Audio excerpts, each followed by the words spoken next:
आप सभी को मेरा नमस्कार। आपके मंजिल के इस सफर में आप सबका फिर से एक बार स्वागत है। तो आप सब लोगों का बहुत डिमांड था सोर्स बेस्ड क्वेश्चन के लिए हिस्ट्री के, तो अभी आप लोग को और वेट करना नहीं पड़ेगा। ऑलरेडी एक वीडियो अवेलेबल है चैनल पे इसके ऊपर, तो वो आप देखिए जाके, और बाकी के सभी सोर्स बेस्ड क्वेश्चन जो इम्पोर्टेंट हो सकते हैं वो सभी एक एक करके कवर कर दिए जाएंगे। ठीक है, तो आप बने रहिए और देखते रहिए आपकी मंजिल। तो आज हम लोग जो सोर्स बेस्ड क्वेश्चन करेंगे वो themes in Indian history part 3 जो बुक है आपका, उसमें से रेबल्स एंड द राज जो चैप्टर है उससे करेंगे। ठीक है, तो चलिए देखते हैं कौन से क्वेश्चन है। देखिए, ये आपका सोर्स 4 है। ठीक है, आज का जो सोर्स है इस चैप्टर में आप बुक में खोल के देख सकते हैं इसको। ठीक है, तो चलिए सबसे पहले हम लोग सोर्स को थोड़ा पढ़ लेते हैं। क्या लिखा गया है इसमें नहीं समझेंगे तो उसके क्वेश्चंस कैसे देखेंगे, फिर हम लोग क्वेश्चन और आंसर दोनों डिस्कस करेंगे। देखिए क्या लिखा गया है टाइटल में, व्हाट तालुकदार थॉट।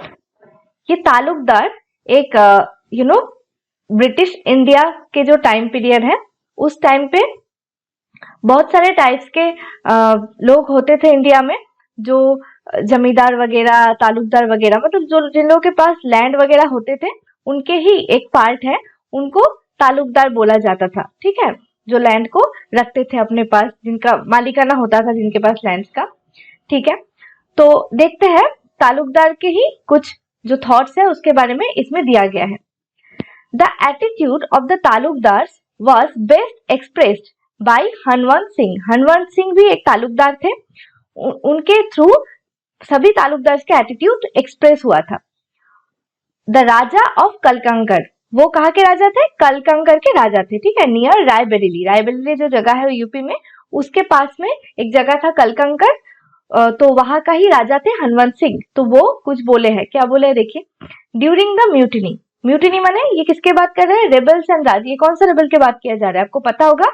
1857 के जो रिवॉल्ट हुआ था, जो म्यूटिनी हुआ था, उस म्यूटिनी की ही बात किया जा रहा है। उस टाइम पीरियड के दौरान ये हुआ था। Hanwant Singh had given shelter to British officer. एक जन ब्रिटिश ऑफिसर को वो शेल्टर दिए थे and conveyed him to safety. ठीक है, उसके बाद क्या बोला है? While taking leave of the officer Hanwant Singh told him, मतलब जब ब्रिटिश ऑफिसर सेफ्टी देने के बाद जब वो वहां से लीव कर रहे थे, मतलब वहां से जा रहे थे, तब हनवंत सिंह क्या बोले थे उनको, वही इसमें लिखा गया है। साहिब, साहिब मतलब जो साहिब बोलते थे उन लोगों को, उसी को साहिब बोला है। Your countryman came into this country and drove out our king. क्या बोला है? साहिब, आपके जो देश के लोग हैं वो लोग हमारे देश में आके हमारे जो राजा है सब उनको मतलब हटा के खुद ही सत्ता में बैठ गए हैं। You send your officers round the districts to examine the titles to the estate. मतलब ये जो इंग्लिश ऑफिसर्स थे वो लोग सभी गाँव में जाके चेक कर रहे थे कि कौन सा जो भी जमीन वगैरह है वो एक्चुअल में जिनके पास है उनके ही होना चाहिए कि नहीं होना चाहिए, उसी को बोला है एस्टेट्स। मतलब जो भी उन लोगों का संपत्ति था तो उसके जो टाइटल मतलब जिनके अंडर में था वो सही में उनका ही है कि किसी और का है, तो ये सब चीजों का थोड़ा सा चेक कर रहे थे। तो इस चीज को लेके वो लोग गुस्सा हुए, ऑब्वियस सी बात है। At one blow you took from me land which from time immemorial had been in my family. मतलब क्या बोला है? एक बार में ही आप लोगों ने हमसे हमारा जमीन छीन लिया जो बहुत दिनों से यानी कि बहुत जनरेशन से हमारे ही फैमिली के अंडर में था।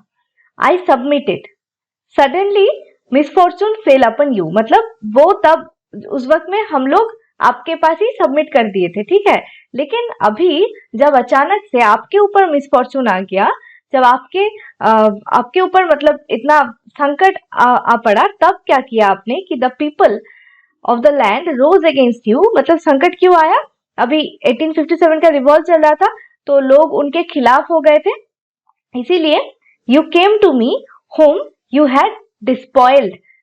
जिनसे आपने सब कुछ छीन लिया था उन्हीं के पास आप आके आप यहाँ पे शेल्टर मांग रहे हैं। I have saved you.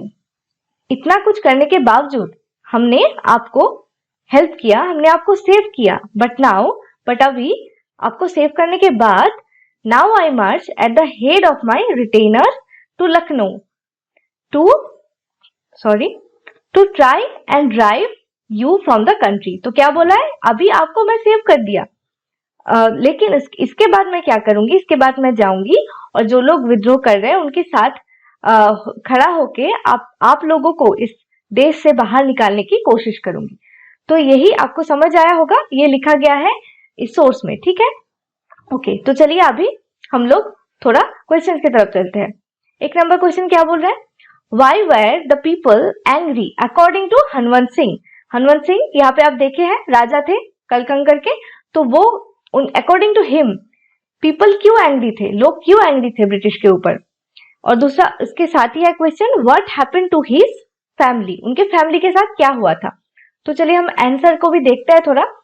देखिए मैं यहाँ पे पॉइंट पे लिख दी हूँ आंसर्स को, तो आप को जरूरत पड़े तो थोड़ा पॉइंट डाउन कर लीजिएगा, नोट डाउन कर लीजिएगा कॉपी में, ठीक है। पीपल वेर एंग्री बिकॉज, क्यों पीपल एंग्री थे, एक कारण है English had overthrown the king.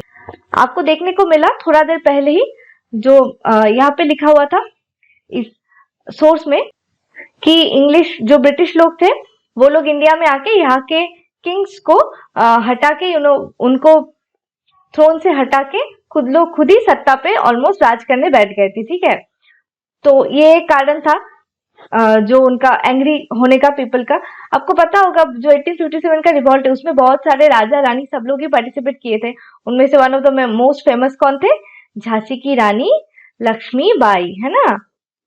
बुंडेलो खरबोलो की सुनिए एक कहानी थी, खूब लड़ी मर्दानी थी, वो झांसी वाली रानी थी। हाँ, तो ऐसे ही सभी राजा रानी लोग यहाँ पे पार्टिसिपेट किए थे। क्यों, क्योंकि उन लोगों को ओवरथ्रोन करके इंग्लिश सब स्टेट्स को अपने अंदर लाने की कोशिश कर रहे थे, बहुत सारे उन लोगों का पॉलिसी वगैरह देके, ठीक है। तो दूसरा क्या बोल रहे हैं, titles of the estates were reexamined by officers. ये भी आप देखे थोड़ा देर पहले ही सोर्स में कि जो एस्टेट्स था बहुत सब गाँव के जो जमीन वगैरह था कि जिसके अंडर था वो एक्चुअल में था कि नहीं, उस चीज को ऑफिसर्स आके री एग्जामिन कर रहे थे। तो ऑब्वियसली बात है, आपका कोई जमीन है, सोच लीजिए, जस्ट सपोज करिए, तो वहां पे आके कोई दूसरा बाहर का, वो भी आपके कंट्री का नहीं, बाहर के कंट्री से कोई आके वो चेक करने आ रहा है कि वो आखिर में आपका है भी या नहीं, तो ऑब्वियसली आपको गुस्सा आएगा। उसके बाद क्या बोल रहा है, lands of people had been taken away. तो सिर्फ चेक ही नहीं किए, वो लोग बहुत सारे लोगों के लैंड तक छीन लिए, ठीक है, जो उनके पास बहुत सारे जनरेशन से उनके फैमिली के अंदर था। तो ये कारण था पीपल के एंग्री होने का अकॉर्डिंग टू हनवंत सिंह। और भी बहुत सारे कॉजेस थे, लेकिन हनवंत सिंह के अकॉर्डिंग ये सब थे। तो British took away land from Hanwant Singh which had been in his family for generations। ये क्या हुआ था, ये जो सेकंड क्वेश्चन आपको दिखा होगा, what happened to his family, तो हनुमान सिंह के फैमिली के साथ क्या हुआ था, वहां से ब्रिटिश लोग उनके जो पास लैंड था वो ले लिए थे और जो उनके फैमिली के पास जनरेशन से था, ठीक है। ओके, तो अभी क्वेश्चन नंबर 2 में चलते हैं। According to you why did Hanumant Singh save British official. इतना कुछ होने के बावजूद क्यों हनुमंत सिंह ब्रिटिश ऑफिशियल को सेव किए थे। देख सकते हैं आप यहाँ पे मैं बोली थी आपको कि आई हैड सेव्ड यू, है ना, यहाँ पे लिखा हुआ था। तो क्यों सेव किए, हम लोगों के यानी कि हम इंडियंस के ये संस्कार है जो हम लोग चाहे कुछ भी हो जाए, कितना भी खराब हम लोगों के साथ कोई क्यों ना कर ले, उसके बावजूद कोई अगर संकट में आए तो उस टाइम पे हम उनके मदद किए बिना नहीं रह सकते। तो हनुमंत सिंह भी एक इंडियन थे, वो भी इसी वजह से अपने जो ह्यूमैनिटेरियन ग्राउंड से, अपने मानवता की वजह से वो ब्रिटिश ऑफिशियल को हेल्प किए थे सेव करने के लिए, ठीक है। उसके बाद आ जाता है question number 3, what happened under the summary settlement of 1856। अच्छा, ये समरी सेटलमेंट क्या हो गया, ओके देखिए चलते हैं। 1856 में समरी सेटलमेंट नाम का एक सेटलमेंट किए थे ब्रिटिश, ठीक है। उसमें वो लोग क्या किए थे वही पूछा है इसमें, तो हम लोग देखते हैं एक बार में आंसर में जाके। देखिए ये 3 नंबर का आंसर है, British had assumptions that Talukdar held their position due to force। Talukdar मतलब बोल दी मैं आपको, जो मतलब लैंड वगैरह होता था, जमींदार टाइप का। तो ब्रिटिश हैड assumptions, ब्रिटिश को लगा था कि तालुकदार जो लोग हैं वो एक्चुअल में सही में मालिक नहीं थे उन सब जमीनों का, वो फोर्स के थ्रू मतलब जबरदस्ती करके उनके पोजीशन में टिके थे, ठीक है। तो समरी सेटलमेंट नाम का एक सेटलमेंट किया ब्रिटिश, इसको थोड़ा सा चेंज वगैरह करने के लिए। उसमें क्या किया, under the summary settlement the taluqdars were removed wherever possible. जो बोला है थोड़ा देर पहले ही आपने देखा सोर्स में कि जहां कहीं भी हो सका उन लोगों को रिमूव कर दिया, मतलब वहां से उठा के मतलब कहीं और भेज दिया वहां से, इसलिए अपने घर से उन लोगों को कहीं और जाना पड़ा। By this settlement number of lands held by taluqdar in Awadh decreased from 67% to 38%, मतलब ऑलमोस्ट 67% लैंड उन लोगों के पास था, ठीक है। अवध का ऑलमोस्ट 67% लैंड उन लोगों के पास था, उससे कम के कितना हो गया, 38% लैंड हो गया, ठीक है। ज्यादातर बहुत सारे लोगों से वो लोग छीन लिए थे लैंड तालुकदार से, ठीक है।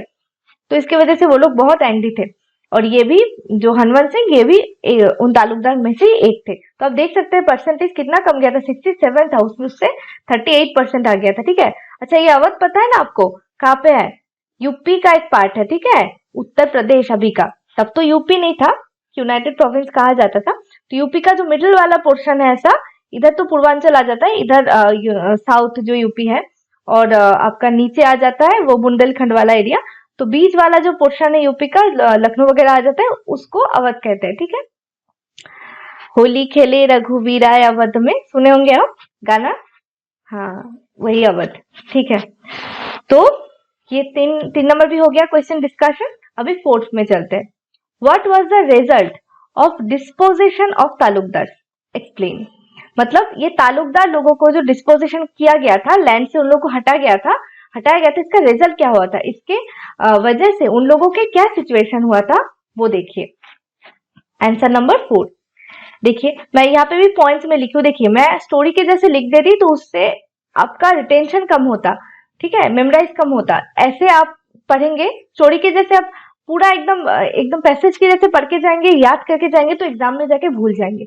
आपको क्या याद रखना है बड़े क्वेश्चन लिखने के लिए, आपको पॉइंट्स याद रखने हैं। ऐसे करके छोटे छोटे चीजों को याद रखेंगे तो एग्जाम में जाके आप उसको बना के लिख पाएंगे खुद से भी, ठीक है, उसमें कोई दिक्कत नहीं है। देखिए, they lost more than half of the villages they had, ठीक है, उनके पास जितने भी विलेजेस का जो मालिकाना था उसमें से ऑलमोस्ट हाफ से भी ज्यादा एक्चुअली वो लोग लॉस्ट किए थे, ठीक है। उसके बाद the number of holding land by taluqdars in Awadh decrease from 67% to 38%। ये तो आप देखें पहले वाले क्वेश्चन में, ये तो रिपीटेशन होगा ही ना, क्योंकि आपको यही क्वेश्चन एकदम आएगा ऐसा नहीं है, और सेम क्वेश्चन दो नहीं भी आ सकता है, तो रिपीटेशन तो होगा ही आंसर्स में। तो taluqdar from southern Awadh were hardest hit, ठीक है, जो अवध के साउदर्न पार्ट के थे, नीचे वाले हिस्से के थे, वो सभी जो तालुकदार थे उनके हालत ज्यादा ही खराब हुआ था, ठीक है, उनसे ही ज्यादातर छीना गया था उनका land. Ties between them and peasants were disrupted. ऐसा क्यों, पीजेंट मतलब जो कृषक थे, जो लोग जमीन में कल्टीवेशन करते थे, फार्मर्स थे, उनके साथ जो तालुकदार का टाई था वो डिस्टर्ब हो गया था। क्यों, क्योंकि उन लोगों से लैंड छीन लिया था, तो वो उसके बाद तो पीजेंट लोगों के साथ इंटरेक्शन नहीं कर पाते थे ना, तो इंटरेक्शन की कमी की वजह से ही उनका जो टाई था वो डिस्टर्ब हो गया था। उसके बाद they lost their power, Prestige, autonomy. ये तो समझ में आ ही रहा है, उनका लैंड चला गया तो उनको उन लोगों का पावर जो था लैंड के ऊपर, उनका प्रेस्टीज जो था, जो सम्मान था, जो ऑटोनॉमी था, वो गांव के ऊपर, लैंड के ऊपर, वो सब कुछ चला गया, ठीक है। देखिए आपके जो सवाल आएंगे उसमें 4 ही क्वेश्चंस रहेंगे, लेकिन मैं थोड़ा सा ऐड कर दी हूँ 5वां भी, क्योंकि जो जो इम्पोर्टेंट हो सकता है मैं कोशिश की हूँ सभी कवर करने का। हु वॉज हनवंत सिंह, तो ये तो आपको अब तक पता चल ही गया होगा। इसका answer the raja of Kalakankar near Raebareli, ठीक है। He was a taluqdar whose land was taken away by British, ये तो समझ में आ ही गया अभी तक। Who did he mean by the people of land. अच्छा देखिए, ये जो यहाँ पे बोले थे ये लोग, the people of land rose against you, है ना, तो उसमें वो लोग rose against you the people of land, तो उसमें वो किसके बारे में बोले थे, आपको समझ में आ ही रहा होगा। ब्रिटिश के अगेंस्ट में कौन उस वक्त में खड़ा हुआ था, इंडियंस ना, जो लोग प्रोटेस्ट कर रहे थे 1857 के रिवॉल्ट में। तो जो लोग इस रिवॉल्ट में पार्टिसिपेट किए थे सभी ब्रिटिश के अगेंस्ट में प्रोटेस्ट करने के लिए खड़ा हुए थे, तो बेसिकली जो इंडियंस थे वही, ठीक है। तो ऑलमोस्ट सभी टाइप के सवाल हम लोग इससे देख लिए हैं। आपका कोई भी सवाल आए, आप इन सब पॉइंट्स को अगर पढ़ लेंगे अच्छे से तो लगभग सभी आंसर करके आप आ पाएंगे। थोड़ा सा आपको चीजों को थोड़ा सा घुमा फिरा के आ सकता है, तो उस वक्त में आपको टू दी पॉइंट आंसर करना पड़ेगा क्वेश्चन को देख के, क्योंकि 1 नंबर 2 नंबर का सवाल आएगा तो बहुत ज्यादा नहीं लिखना है, टू दी पॉइंट लिखना है। ठीक है, तो आशा करती हूँ आपको वीडियो अच्छा लगा हो। अगर कोई भी टाइप के चेंजेस आप चाहते हैं वीडियो में तो जरूर बताएं, कमेंट बॉक्स में आप बताएंगे तभी हमको पता चलेगा। ठीक है, तो ऐसे ही सभी इंपॉर्टेंट सोर्सेस हम लोग कवर करेंगे, कोई टेंशन लेने की बात नहीं है। अब बस बने रहिए हमारे साथ और देखते रहिए आपकी मंजिल।